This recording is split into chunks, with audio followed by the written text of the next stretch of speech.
Hello, everybody. Thank you very much for watching. This is something to think about. And as always, we've got things to think about.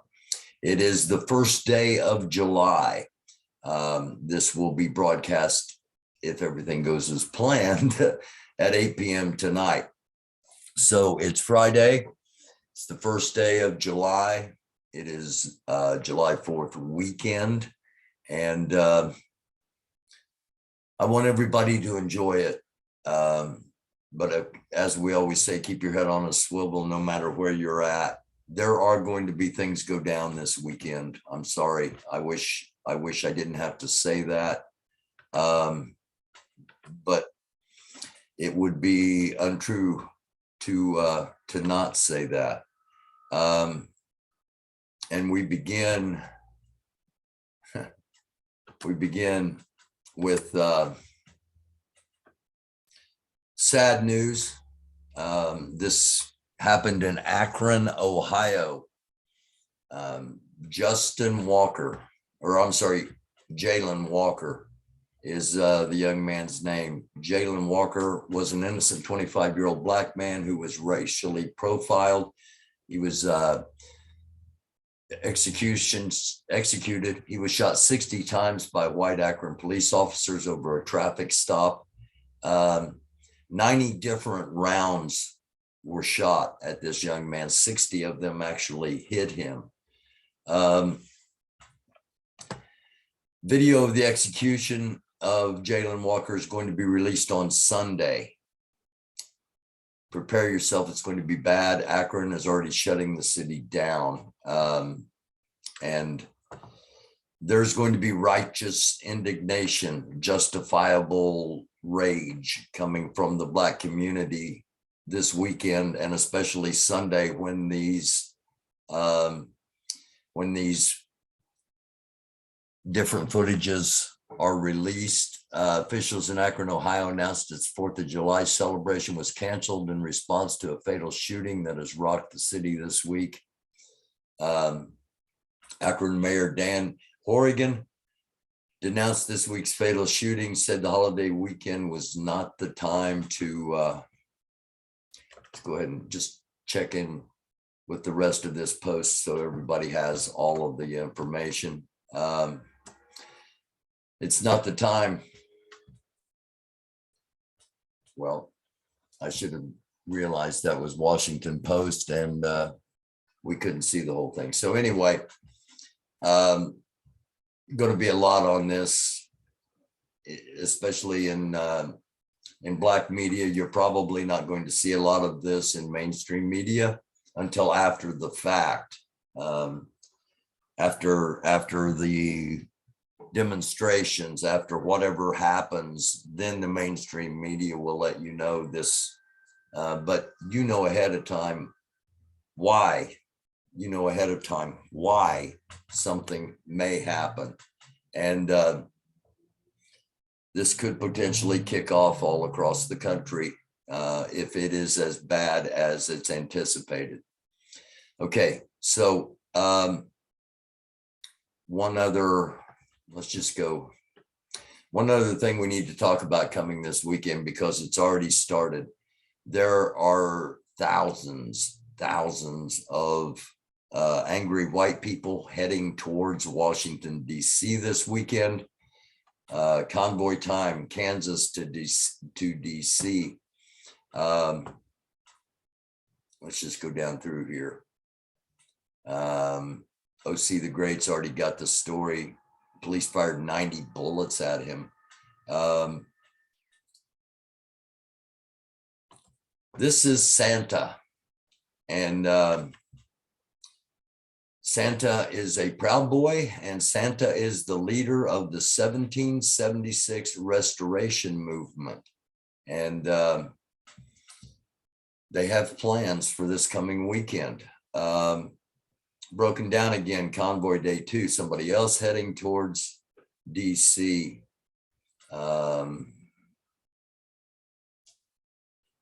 Let's see what else, if there's anything else down here. Here's one more, 1776 Restoration Movement, Convoy Excitement. They are rallying over the next 2 days. Over the 2nd and 3rd, they're going to be rallying, and they're going to be rallying outside of Washington, D.C. They're going into Washington, D.C.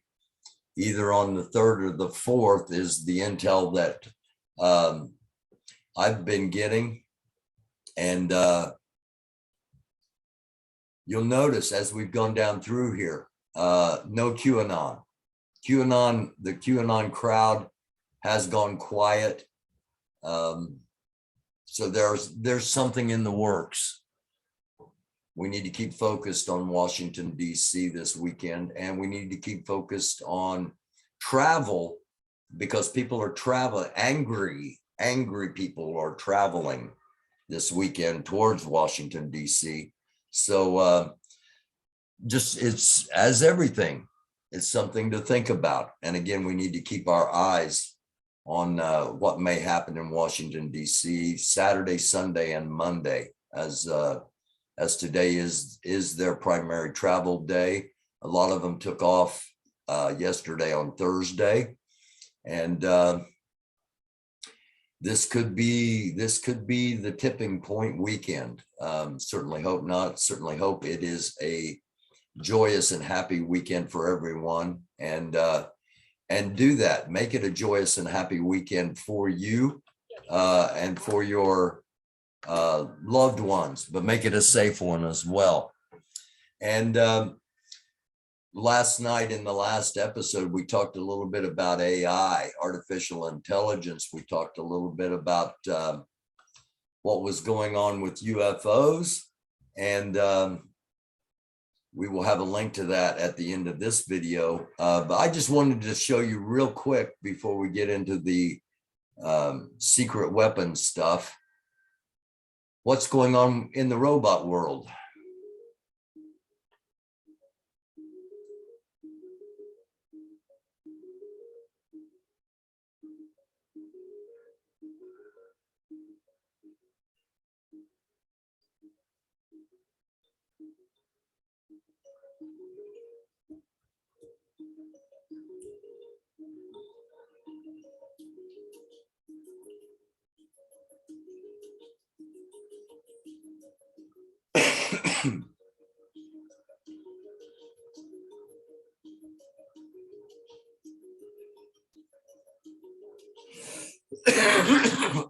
Pardon me.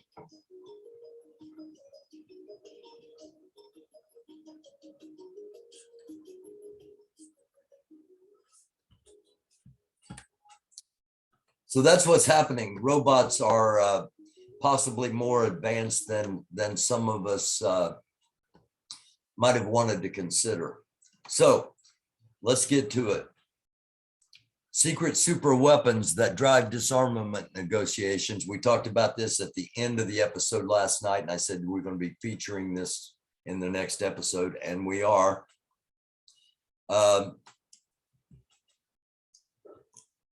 not going to show the whole 1 hour and 27 minutes. I would recommend you go back and watch it. We're going to show just some clips, some segments here to give you an idea. This is Lieutenant Colonel Thomas Bearden that we're going to be listening to, and he was silenced back in 1988 when this came out. This is not new news. It's new to us because it's been secret.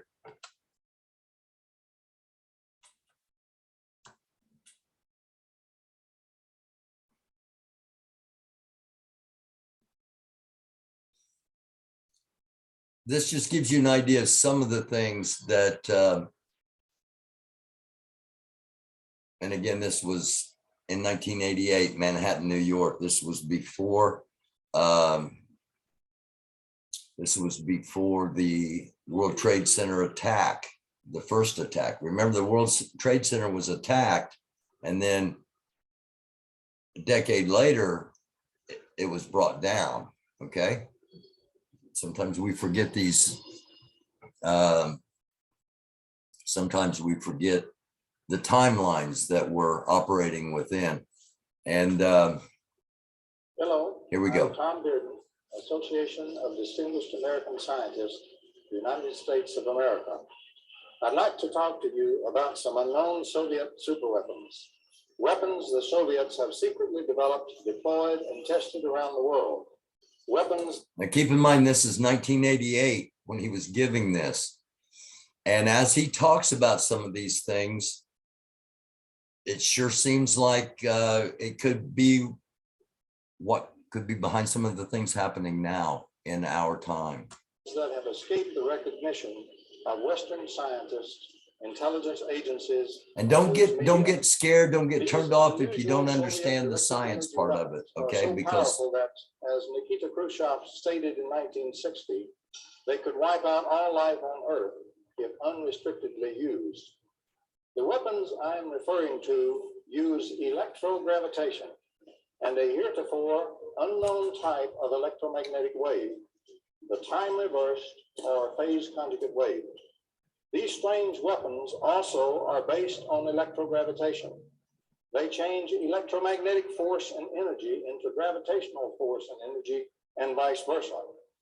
Electrogravitation was contained in James Clerk Maxwell's original theory of electromagnetism, but it was struck out of the theory by Oliver Heaviside after Maxwell's death. In this short briefing, I want to tell you about electrogravitation, which I call scalar electromagnetics. The Soviet Union calls it energetics. I'd like to show you what electrogravity is, how it works, and how it's been weaponized by the Soviet Union. The frightful new Soviet weapons are far more powerful than nuclear arms. I will explain how these hidden weapons. Okay, there's a key right there. The weapons that he's talking about from 1988 are far more dangerous than nuclear weapons.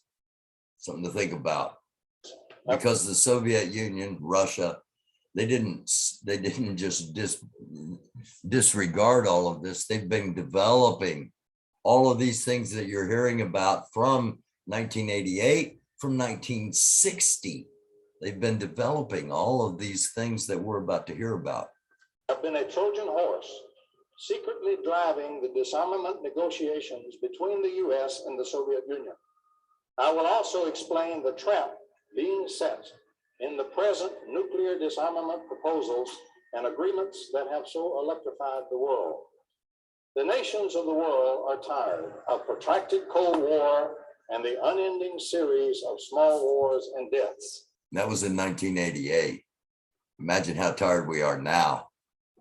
Every free person yearns for true disarmament and true peace. Yet we simply must not be lured to our destruction by a cleverly concealed Trojan horse. If true peace is to be obtained in the negotiation card game, we must force out into the hard light of day the cards that are actually being held by the parties to the negotiations. That is precisely what I propose to do in this presentation. I urge you to listen to the material presented and then make up your own mind. We are at a decisive crossroad in human history.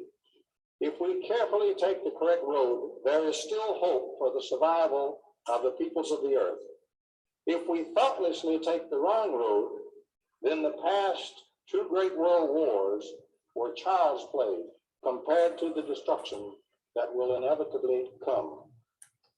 Okay, I'm going to skip ahead here a little bit.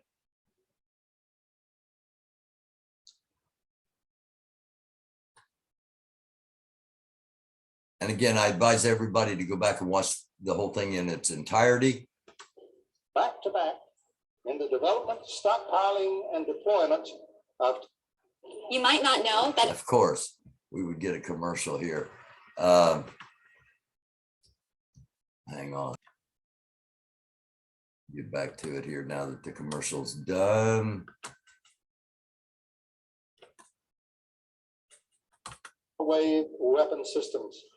At least fifth generation Soviet TR weapons have been developed and deployed, and they have been hot tested to include actual destruction of free world missiles and aircraft. This is a matter of the greatest importance to the free world, and one which Western intelligence, scientific, and news communities have largely missed. We particularly stress that the time reversed wave phenomenon is a universal phenomenon of nature. It is not just a fluke and not just a nonlinear optics phenomenon. It is a general solution to the wave equation, and as such applies to every kind of wave: electromagnetic, sound, magnetohydrodynamic, mechanical, and other radiating systems all exhibit the phenomenon under the appropriate nonlinear conditions. Hundreds of Western papers dealing with time-reversed waves are now in the open scientific literature, most of them dealing with nonlinear optics. However, the principles are well established and known to apply to waves in general. Now, a time-reversed wave has startlingly different weapon capabilities compared to a normal electromagnetic wave. Such a wave is stimulated in a nonlinear material by a strike or an emergence or an absorption of a regular positive time wave. Again, if you're not getting the science Such a part of wave it, don't worry about precisely that. retraces the path of the ordinary wave that stimulated it to be formed. So it possesses what is in effect an invisible wire through space back to the original position of whatever emitted that stimulus wave. Further, the time reversed wave really is time reversed. It does not dissipate or spread its energy. Instead, it continually converges upon its invisible backtracking path. Okay, keep that in mind. What they're talking about is an energy beam that does not spread out the farther it goes. The farther it goes, the more it comes in. Instead of going out, the more it focuses on the specific point where it's supposed to end. It does not diverge in contradistinction to normal electromagnetic waves. Now, this characteristic makes it ideal to use in firing slugs of electromagnetic energy, what are called electromagnetic missiles, against a distant target, even one that is thousands of miles away from the emitter. Using several simple schemes, particularly pumped four-wave mixing, the extremely large amplification of the time-reversed wave can be cheaply and readily accomplished. A startling weapons capability therefore emerges when amplified TR waves are generated in response to the received weak signals from a distant target. First, if any signal at all can be received from that distant target, a return time-reversed signal of extreme power can be delivered directly to that target. Almost all of the transmitted time-reversed wave energy will arrive at and in that distant target, even through a highly nonlinear medium or under scattering conditions. Okay. We know here in the United States, we've had two different times planes have crashed into food processing facilities. We know all these mysterious fires have broken out in food processing facilities. We also know diseases have come. Now, there aren't explanations for these fires. There haven't been explanations for most of them. What mysterious fire burns down an entire processing plant?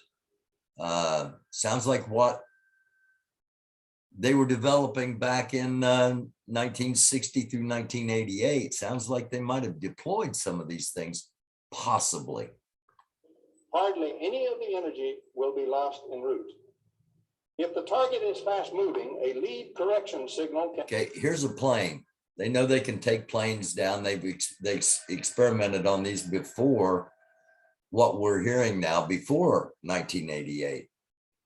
Could the two planes that have crashed been directed to crash without any control by the pilots? something to think about. can be calculated and added to steer the return path. Second, real-time holography can readily be accomplished using time-reversed waves and without first making holograms. In addition, by using pumped four-wave mixing, as much energy as one desires can be placed into the distant hologram, including even negative energy, which cancels an equal amount of positive energy. Powerful geometrical forms, balls, shapes, hemispherical shells, and so forth, of electromagnetic energy can Ball lightning. be created at a distance quite readily by interferometry or cross beam techniques using time-reversed waves.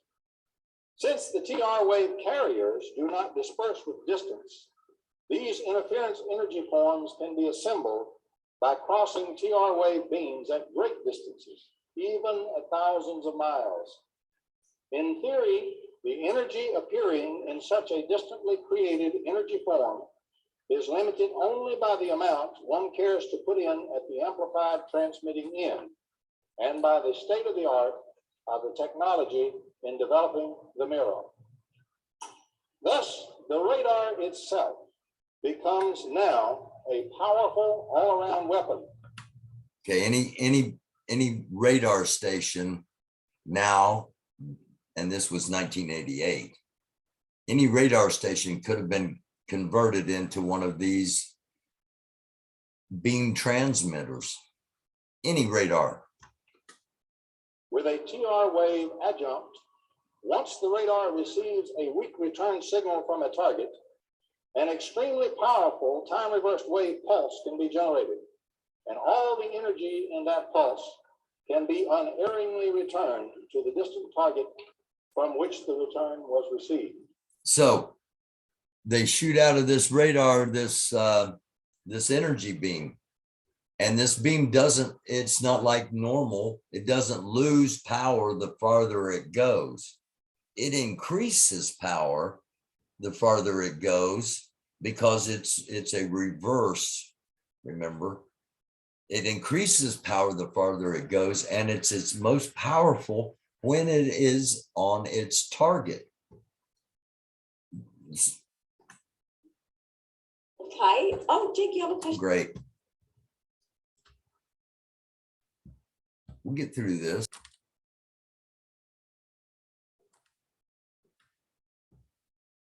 Beam over-the-horizon radars, such as the giant Soviet woodpecker transmitters, are ideal for use as carriers or wires for distant time-reversed wave interferometry. He's going to give us an idea what it actually sounds like. It's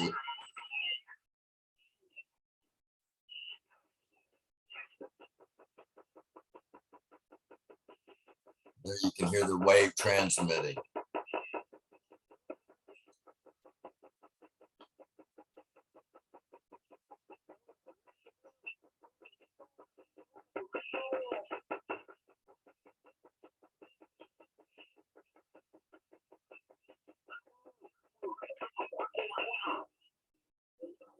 And the signal's sent. That's how long it takes. Even a passive receive-only radar may be used together with a TR wave adjunct to accomplish the same directed energy destruction of the distant target emitting the signals received by the radar. Okay, let's jump ahead here a little bit. And right here. This produces space-time curvature mostly upon the time dimension, which is by far the most significant for curvature in general relativity. Interference of two of these standing scalar EM wave beams in the targeted area, plus internal scanning within individual EM components of the beams by other transmitted modulation signals, allows electromagnetic effects of either electromagnetic energy or time-reversed electromagnetic energy to be produced and controlled at very precise locations within the broad interference area. Such giant standing scalar electromagnetic waves can be established in space, in the atmosphere, in the ocean, or in the earth, since these beams travel through the nuclei of the atoms as their medium. Each such huge scalar EM standing wave beam represents, in fact, a gigantic electrogravitational standing wave, and hence a giant oscillating stress potential in space-time. This standing wave represents a sort of gigantic capacitor or accumulator of enfolded electromagnetic stress energy. Enormous energy may be collected in this potential, charged up over a period of time. Now, short out of this giant capacitor by transmitter failure can result in a large flashover discharge of the electrogravitational energy into the local Earth at the stricken transmitter, producing a massive electrogravitational ground wave that can strike nuclear facilities and be enormously destructive. Thus, one must carefully protect the TR. Let's listen to this part one more time here real fast. Thus, one must carefully protect the TR wave weapon system from inadvertent discharge of large electrogravitational pulses into the Earth at the site due to transmitter failure, short outs, and so forth. Otherwise, one's own nuclear weapons or facilities may be exploded. Okay. These weapons, why did the Russians want us to have less nuclear weapons? Why did they agree to have less nuclear weapons? So that there wouldn't be accidental explosions of nuclear weapons when they use these other more powerful weapons. Even at some distance, by the electrogravitational pulse ground wave that is produced. One's communications and electronics installations, for example, can be knocked out at even greater distance. For example, in the winter of 1957-58, one or more large Soviet TR wave prototype weapons at Kishkin, near the Urals, suffered catastrophic transmitter failure, discharging a powerful scalar electrogravitational pulse into the Earth. This huge electrogravitational pulse struck the atomic waste stored nearby, causing all the radioactive nuclei to immediately decay. In other words, the nearby atomic waste exploded, just as interrogated personnel from the region reported. Deadly radioactive contamination spread across a major region of the Soviet Union by fallout, and the area is strongly contaminated to this day. I am an entrepreneur. Some things to think about without a doubt.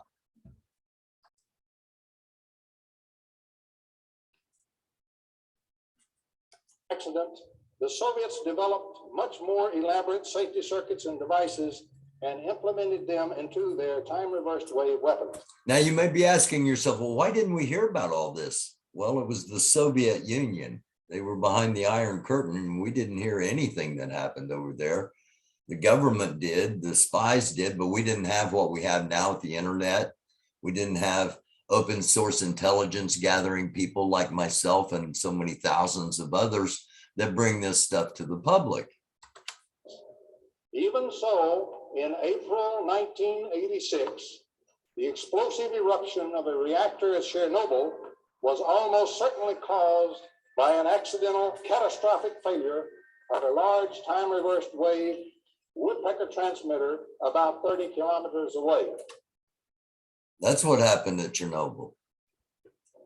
The sudden failure of the east to west woodpecker transmitter was positively detected in the field by engineer William Bice.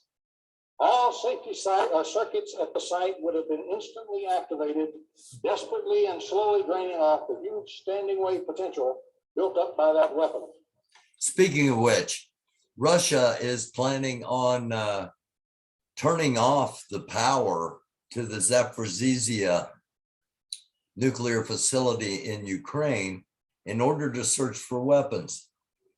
We know what happens when you turn power off at a nuclear facility. There is the risk for overheating and eventual explosion. Just something to think about as we head into this weekend. The Soviets would also have immediately shut down the nearby reactors at Chernobyl as a precaution. However, in the shutdown reactor, the radioactive uranium fuel rods are still physically present.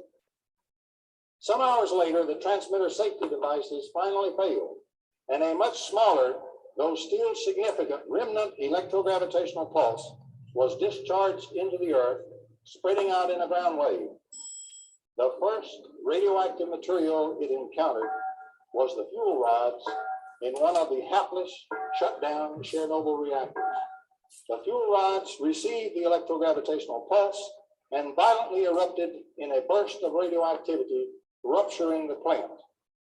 Had the full electrogravitational pulse escaped that stricken transmitter, all 4 reactors at Chernobyl would have violently exploded, and extensive and deadly nuclear fallout would have rained down over a wide area of the Earth. Had the reactors not been shut down and the control rods inserted full in to dampen the radioactivity, a far greater radioactive eruption, probably a nuclear explosion, of the struck reactor would have occurred. Okay, this was inserted, Rachel Maddow from 2010. And this basically, she talks about some of the things that happened in 2010 that he was referencing back in 19. Here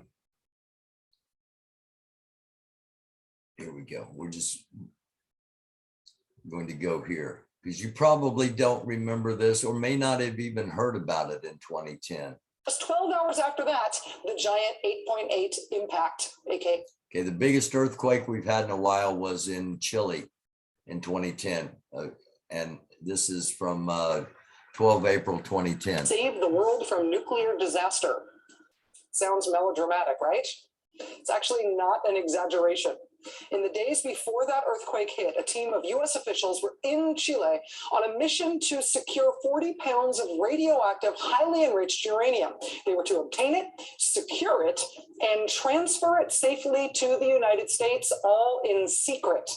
This 40 pounds of highly enriched uranium was being stored at 2 facilities. Now, 40 pounds of this stuff is considered to be enough to destroy part of a major city if it were detonated, which would not be the hardest thing in the world to do. So you obviously can't just pick this stuff up, throw it in a suitcase, and hop on a plane back to the United States. US and Chilean officials had to extract the uranium racks from these ionized pools they were stored in. They then transferred them into specially designed casks. The casks were lined with 8 inches of lead and steel to keep the uranium safe in transit. 60 tons of metal were used to secure just 40 pounds of uranium. Package and handle this stuff the wrong way, and you can set off a spontaneous nuclear chain reaction. Time magazine reports it was only 12 hours after the team got the uranium into those casks and surrounded it with 1,500-pound protective impact limiters. Just 12 hours after that, the giant 8.8 impact, aka earthquake, hit. Okay, is that a coincidence that the United States was able to get the 40 pounds of highly enriched uranium out 12 hours before a major earthquake hit? Why were they in such a rush to get it out? Could it be that they knew the Russians had launched one of these attacks inside the earth and an earthquake was indeed coming to Chile, massive earthquake, and they needed to get this stuff out? Seems kind of logical. Well packed for shipping, the uranium was safe in the quake. If there had been a spontaneous nuclear chain reaction, you probably would have heard about it by now. But the earthquake did render totally unusable the port that these scientists were going to use to ship out this secret nuclear cargo. After a recon mission that involved the head of the Chilean nuclear agency personally driving himself to one uranium site to check on its safety, the scientists worked through the night to find a new escape route. They decided to use a port 50 miles to the north of the one they had initially planned.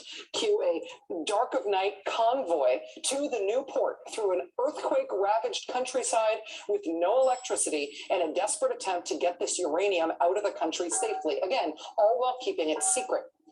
Despite major aftershocks, the uranium made it to the new port safely. But then, more drama.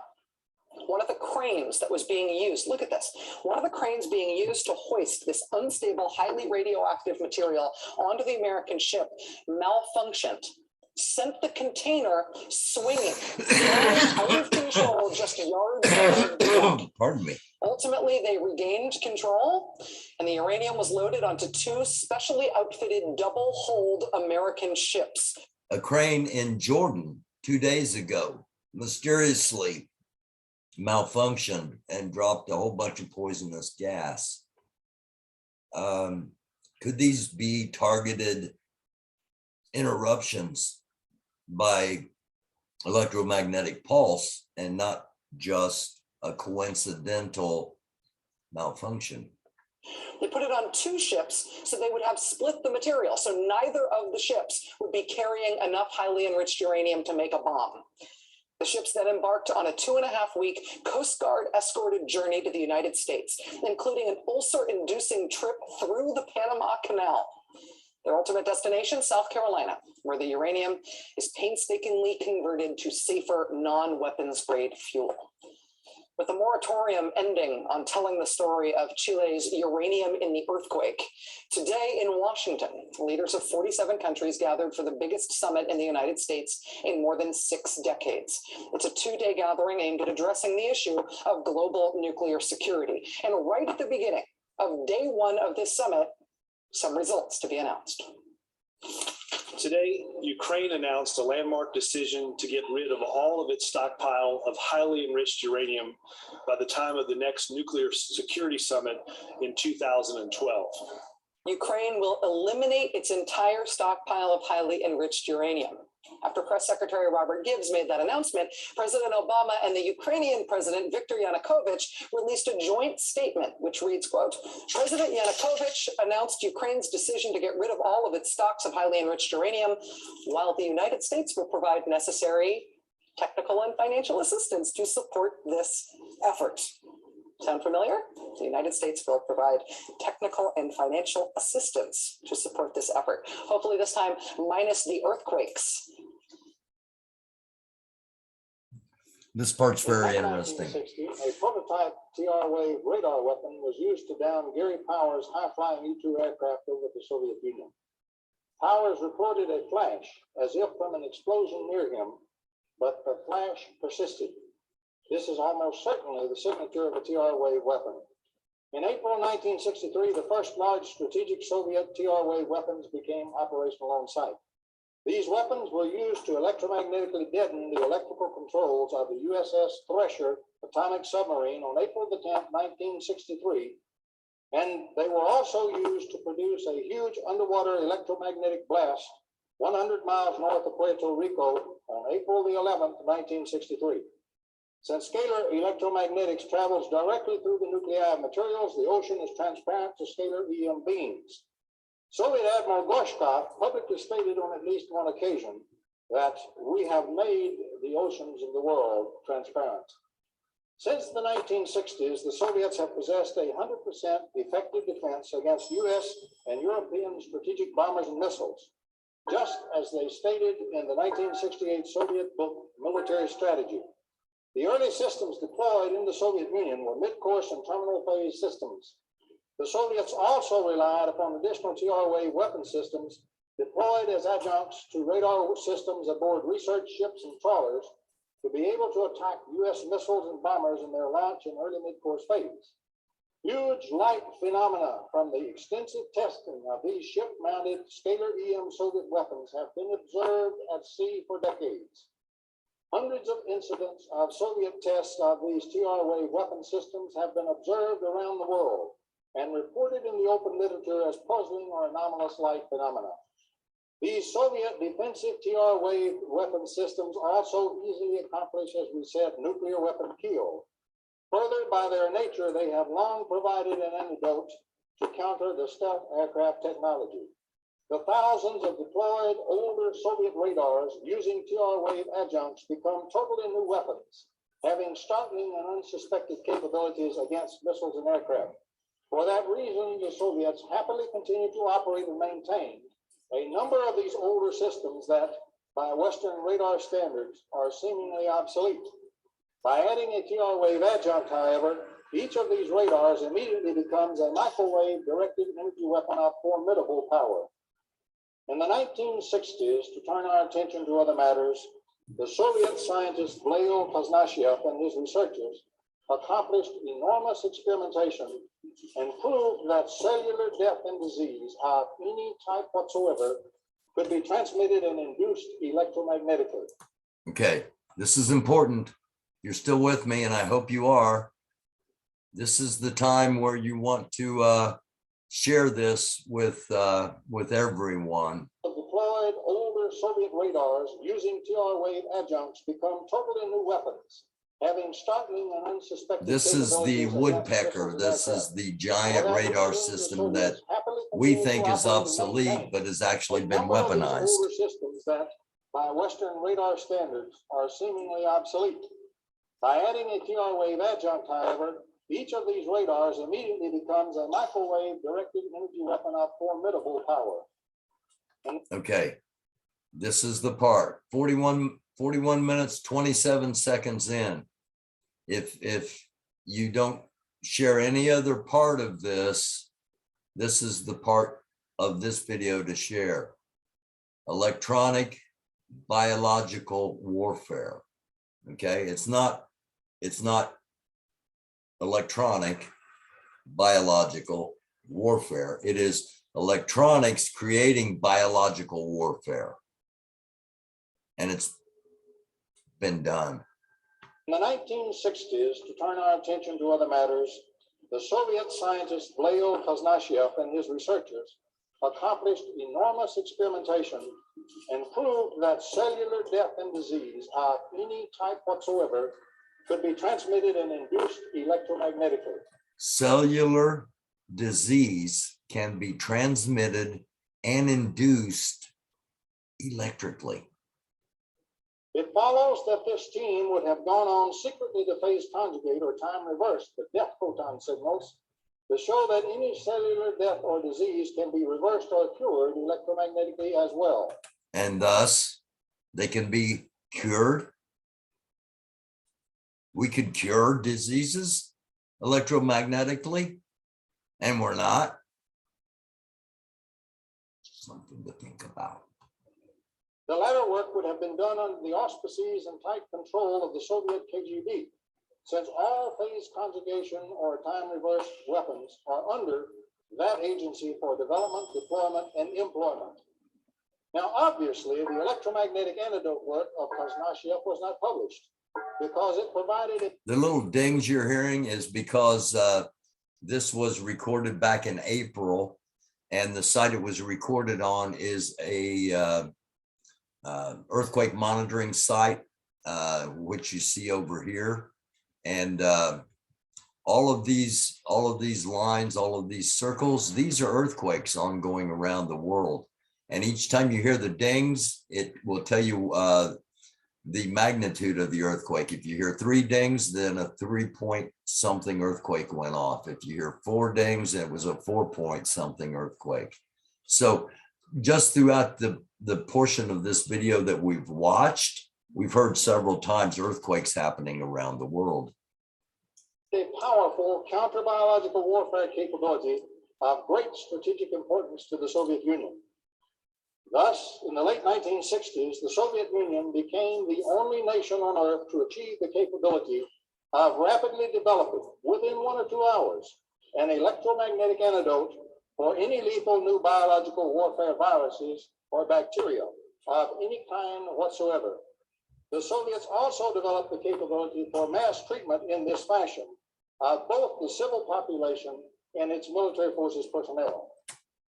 Are we beginning to see why Russia is so confident? Are we beginning to see why Russia is not concerned about the loss of troops in Ukraine? Are we beginning to see how evil and how powerful Russia potentially is? Something to think about. Now, independent verification of the Kazanashev death photons effect has been accomplished in West Germany at the University of Marburg, in Australia at the University of Sydney, and in the United States. Cashapp now works directly with a secret Soviet research organization in the outskirts of Moscow. At this facility, microwave-directed energy weapons are feverishly developed. The clear implication is that microwave weapons, such as the giant woodpecker over-the-horizon radar systems, are being modified to deliver cellular death and disease patterns against targeted distant populations, even halfway around the Earth. Now, this kind of effect has been proven. In the 1960s and early 70s, a French inventor, Antoine Priori, built and tested several large electromagnetic devices that cured thousands of cases of terminal cancers and leukemias in laboratory animals. It also cured sleeping sickness. He worked with members. Okay. Why aren't we using these things for good? We've just heard from 1988. Why haven't we known until now?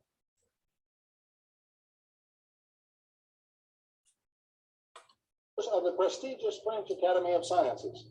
His work was funded by the French government and presented to the French Academy by Robert Courier, head of the biology section. Priori's work was suppressed in the mid-70s and lost when he died.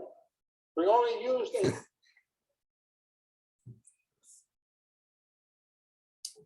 Why aren't we doing this? Why aren't we doing good? Because the people in charge, people in power, are not about good. Something to think about. plasma to accomplish multi-wave mixing and phase conjugation or time reversal.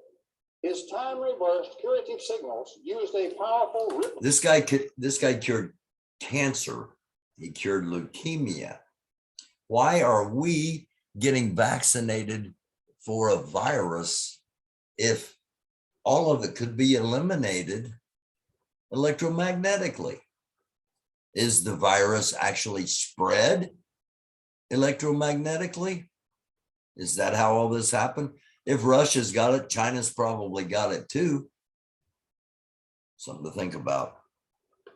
Magnetic field as a carrier, as a wire, so to speak. The magnetic field guaranteed penetration of every cell in the body, even in the bone marrow, and that was necessary to reach a blood disease such as leukemia. The rippling of the magnetic field guaranteed penetration of the cell's atomic nuclei by nuclear magnetic resonance. Penetration of the actual nuclei of the atoms in the diseased cells is necessary, since the master cellular control system, discovered by Dr. Fritz Albert Popp of West Germany, operates through the cell's structured scalar EM biopotential. This potential is centered in the nuclei of the atoms comprising the cell. Note that electrical dedifferentiation and redifferentiation of cells by minuscule current between picoamperes and nanoamperes has been beautifully proven by Dr. Robert Becker and other researchers. Red cells of the frog, for example, have been electrically reversed through all their development stages. The cells first become round and develop a scalloped outline. Then they become amoeboid and move by means of pseudopods. Their nuclei swell and their DNA becomes reinactivated. They then rid themselves of all their hemoglobin and develop a full set of mitochondria and ribosomes. In Becker's historic experiments, the cells then turned into cartilage-forming cells and finally into bone-forming cells, healing difficult bone fractures. In short, Becker demonstrated cell dedifferentiation followed by redifferentiation into an unrelated cell type, all electrically initiated and controlled with laughably weak currents. Thus, profound cellular changes are most certainly inducible and controllable electromagnetically. Okay, we're going to stop there. I hope you're all still with me. A lot of stuff to think about. And I don't know, maybe not the time heading into July 4th, but it's how it all fell out. We'll talk more about this in our next live. We'll give you a chance to come on and talk about all of this. A lot of questions, a lot more questions than there are answers. some of those questions. Why aren't we using all of this stuff for good instead of evil? Why did the United States allow other countries to get so far ahead of us in this kind of thing? Because of our arrogance, because of our isolation, because of our ideal that we are supreme. A lot of things. All right. Thank you all for watching. And it's been a difficult episode. We've got a young man, Jalen Walker, that was shot 60 times for a traffic stop in Akron, Ohio. And the body cam footage, the dash cam footages are supposed to be released on Sunday when absolutely no one is supposed to be paying attention. We're going to be watching. We've got truckers, we've got Proud Boys, we've got angry white people heading towards Washington, D.C. We've got the QAnon movement that has basically gone quiet after 2 new Q drops. We've got Donald Trump after this last January 6th hearing. The noose is tightening even more around these people, which will lead to desperation at some point, which will lead to action at some point. This weekend could be the tipping point. Chances are you're going to see me Saturday, you're going to see me Sunday, you're going to see me Monday on the 4th of July, possibly even quite often with live broadcasts, letting you know things that are going on. I hope it's not the case. I hope I'm wrong about all of this. I hope that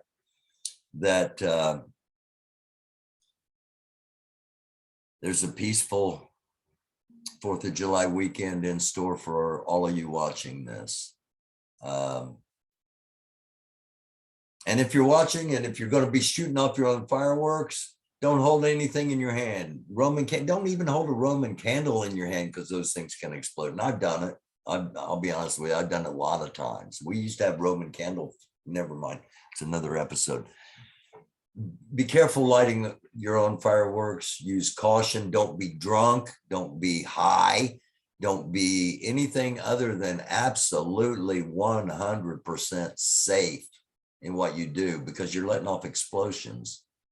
You know, you're putting fire to explosive devices, and sometimes they don't function the way they're supposed to.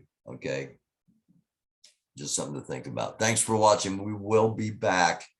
Hopefully not tonight. Hopefully Friday's quiet, and look for us on Saturday, Sunday, and Monday as all of this unfolds.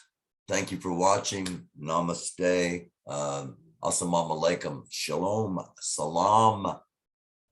Peace and blessings upon each and every one of you. And if you're a fellow Christian, may the Holy Spirit given to us by the Lord and Savior Jesus Christ, the Son of the one true living God, the Most High, may he bless you, comfort you, keep you, and protect you throughout this weekend. I love you all. Thank you again for watching.